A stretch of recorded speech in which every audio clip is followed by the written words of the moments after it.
আসসালামু আলাইকুম বিদেশ যাত্রী ভাই ও বোনেরা, আপনাদের কিছু নিয়মকানুন জানিয়ে দিচ্ছি। কিভাবে এয়ারপোর্টের নিয়মকানুন আছে কিছুটা আপনাদের মাধ্যমে আমি শেয়ার করতেছি। প্রথমে এয়ারপোর্টে কমপক্ষে 3 ঘন্টা আগে প্রবেশ করবেন। এয়ারপোর্টে ঢোকার সময় এইভাবে সিরিয়াল দিয়ে এয়ারপোর্টে ঢুকবেন। ঢোকার পর আপনি যে বিমানে যাবেন, আপনি যে বিমানের টিকিট কেটেছেন সেই বিমানের ইয়ে কাউন্টার আপনাকে খুঁজে বাই করতে হবে। অবশ্য খুঁজে না পারলে ওখানেও অনেক পদের লোক পাবেন, অনেক প্রবাসী কল্যাণ ব্যাংক আছে, ওদের মাধ্যমে আপনি সবকিছু সহযোগিতা নিতে পারবেন।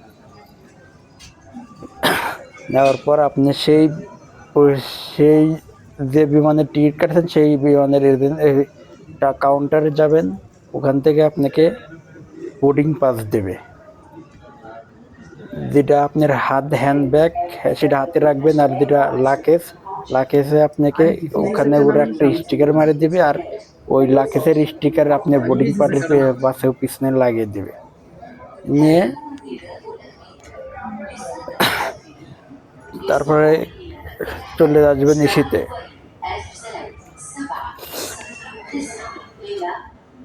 এরপরে আপনাকে ইমিগ্রেশন করতে হবে। ইমিগ্রেশনের জন্য আপনার পাসপোর্ট দেখবে, পাসপোর্টে আপনার একটা ফিঙ্গার নেবে, একটা ছবি তুলবে, পাসপোর্টের একটা সিল মারি দিয়ে আপনাকে ফিঙ্গার ওকে করে দেবে। এরপরে আপনার শেষ ধাপে ওয়েট করতে হবে। আপনাকে যেখানে বিমানের যাত্রীর অপেক্ষার রুম আছে ওখানে নিয়ে আপনাকে অপেক্ষা বসতে দেবে। বসার পর যখন বিমানে উঠবেন তখন আপনার হ্যান্ডব্যাগ, মানি ব্যাগ, বেল সম্পূর্ণ খুলে ওদেরকে ওখানে চেকে দিতে হবে। চেক করার পূর্বে তখন ওই চেক শেষে আপনি আবার ওগুলো নিয়ে আলাদা জায়গায় বসে আপনি সবকিছু ঠিকঠাক করে বিমানে ওঠার প্রস্তুতি নিতে পারবেন। এইভাবেই যে কোনো রাষ্ট্রের জন্য একই নিয়ম, একই কার্যক্রম, একইভাবে কাজ করে। যেহেতু আমি সৌদি আরব যাব, সৌদি আরবের আমার টিকিট করা হয়েছিল ফ্লাইট দুবাই বিমানের। এই যে আমার সেই বিমান এসে দাঁড়িয়েছে। আমরা এখন কিছুক্ষণের মধ্যেই চলে যাব বিমানে ওঠার জন্য। এখন প্রস্তুতি নিচ্ছি, কিছুক্ষণের মধ্যে আমরা বিমানে উঠবো। আমার এই বিমানটা ল্যান্ড করবে দুবাই এয়ারপোর্টে। দুবাই এয়ারপোর্ট থেকে চলে যাব এটাই যে আমরা বিমানে উঠেছি। এই যে বিমানের খাবার, বিমানে আপনার নাস্তা দিবে এরকম, এক বিমানে এক রকম দেয়। এই যে বিমানে আপনি প্রতিটা সিটের মাধ্যমে এরকম মনিটর দেখতে পারবেন। মনিটরে আপনার সিট নাম্বারও থাকবে এবং মনিটরের মাধ্যমে আপনি টিভি দেখতে পারবেন, লোকেশন দেখতে পারবেন।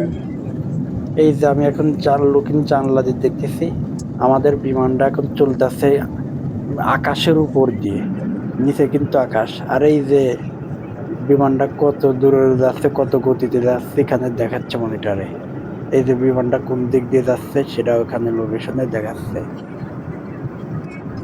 মনিটরে আপনি সব কিছু দেখতে পারবেন, কত দূর ল্যান্ড করবে, কত সময় লাগবে, বিমান কোন পজিশনে আছে, কোন জায়গা আছে, সব কিছু আপনি এই মনিটরে দেখতে পারবেন।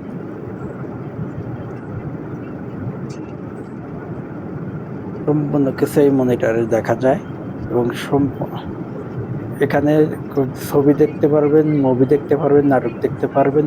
হ্যাঁ, এখানে এই মনিটরে আর একটা বিষয় আছে, আপনার কিছু যেগুলো ফ্রি সেইগুলোই কিন্তু আপনি টাকা ছাড়া দেখতে পারবেন।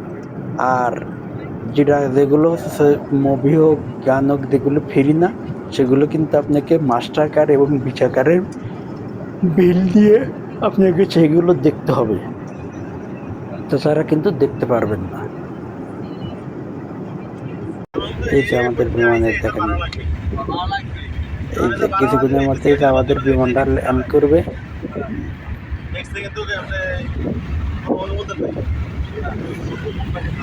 এখন বিমান থেকে নেমে আমি এখন চলে যাচ্ছি আমার খালাতো ভাইয়ের বাসায়। আমার খালাতো ভাই আসে নাই বিধায় ও একটা আমার জন্য গাড়ি পাঠাইছে, সেই গাড়িতে যাচ্ছে। রাস্তার সাইডে দেখেন কত পাহাড়, শুধু পাহাড় আর পাহাড়। সৌদি আরব শুধু মরুভূমি ছাড়া কিছু না, চতুর্দিকে শুধু পাহাড় আর পাহাড়। আর এই দূরে দূরে একটা করে বাড়ি পাবেন, আর কিছু না। ওই যে শুধু পাহাড় আর পাহাড়, পুরা সৌদি আরব ধরেই পাহাড়। পুরা সৌদি আরব ধরে বললে ভুল হবে। এই যে নাজরান এরিয়াটার মধ্যে মরুভূমি এবং পাহাড় অঞ্চলটাই সবচেয়ে বেশি সৌদি আরবের মধ্যে। তাছাড়া অন্যান্য অঞ্চলে এতটা না, শুধু নাজরানের মধ্যেই এই পাহাড়টা বেশি। আর নাজরানের মধ্যে সবচেয়ে বড় একটা পাহাড় আছে, যেটা স্বর্ণের পাশে স্বর্ণের পাহাড় হিসেবে পরিচিত, স্বর্ণের পাহাড়। ওখানে ইনশাল্লাহ ওই স্বর্ণের পাহাড়ের ভিডিও ওখানে আমি যা দেবো আপনাদের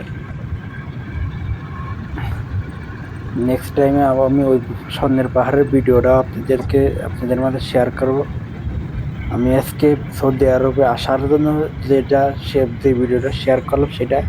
আর মূলত প্লেনের ভিতর ঠিকভাবে কথা বলতে পারি নাই, ভিডিও ঠিকভাবে করতে পারি নাই, কারণ আমার সিটটা পড়েছিল একবারেই বিমানবন্দরের বিমানের সামনে পড়ার কারণে বিমানবালা সবসময় আমার সামনে ছিল। মোবাইল বাই করলে মোবাইল ভিডিও করতে দিত না। এই ভিডিও